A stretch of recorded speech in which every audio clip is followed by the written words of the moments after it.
So I got a call at my gym, and they just confirmed that it was me, and they basically said, we're going to make you a horseman.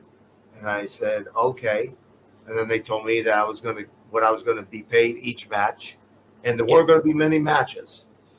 I'm probably going to do TV once, maybe twice a month. You were going to work just TV. And I was like, okay. And they said to me, well, so the money's right. The money's okay. And I said, yeah. And they said, well, we don't think you understand. And I said, okay, what? Well, we're going to make you a horseman. Yeah. And we're going to pay you this. Yeah. And you're probably going to work like twice a month. I'm like, okay. And the money's okay. And I went, yeah. And they just couldn't wrap their brain around it. But I was, call it a businessman, call it street smart, call it whatever you like, call it dumb luck. Mm-hmm. But I knew that since they were starting this up, how long could 2 times a month last before I'm booked all the time? So compound that times what they're going to pay me, I'll be okay. Yeah. And that's exactly how it went down. That's exactly what happened. I came in, we started with, a couple times a month, and then there's the booking sheet, and now it's 6 times a month, and now it's 10 times a month, now it's 20 times a month. So yeah, I was good with it. Did you feel any pressure going into a role like that because of the Horseman, I suppose, brand or whatever?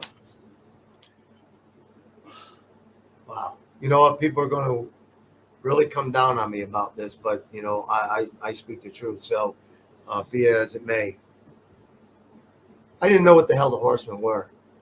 I knew of them for the most part. The 4 Horsemen. I've heard that talk in the WWF or, just in general, just Mario Mancini, So to me, really wasn't a big deal. Yeah. But to them, it was this persona. It was, the Horseman.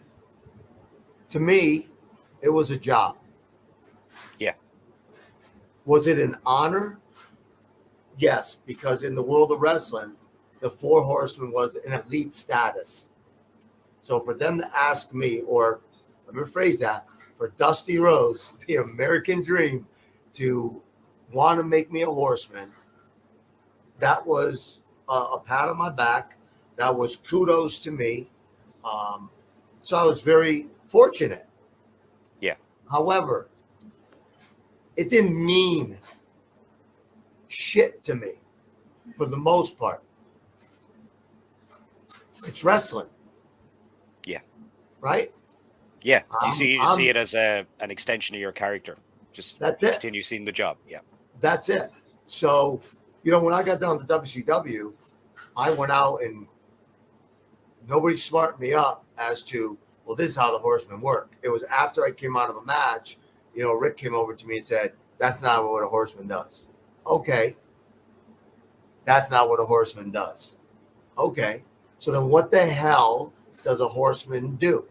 What is in your brain that makes up this Horseman thing? That's all you need to tell me. You want me to spit on people, spit on my opponents? Okay, I can do that. You want me to kick them in the nuts? I can do that. Is that what Horsemen do? You follow what I'm saying? I mean, you had a lot of people that were Horsemen.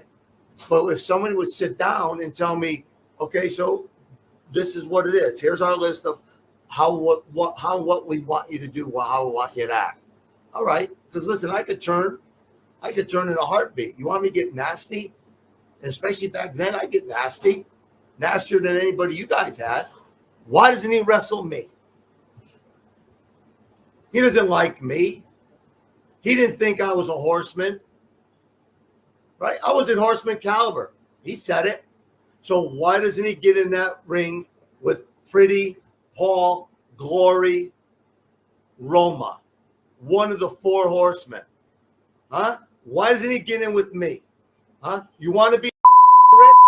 You want to keep wrestling match after match? get in there with me. Bring Arn, bring Tully. We'll bring him at ringside. So that's pretty You got much problems that's with me. Let me show you, and let me show the entire world how much a horseman I really am.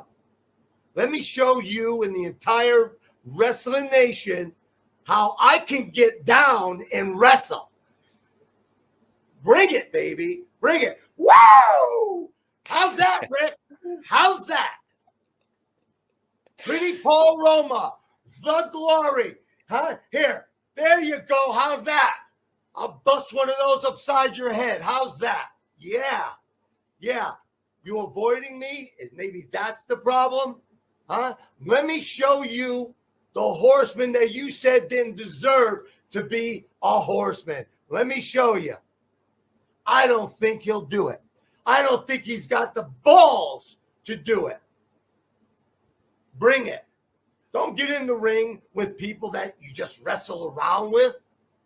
Get in the ring with somebody that wants to show the world that he deserved to be a horseman and wants to prove and show to you that he deserved to be on your team, Ric Flair. That's right.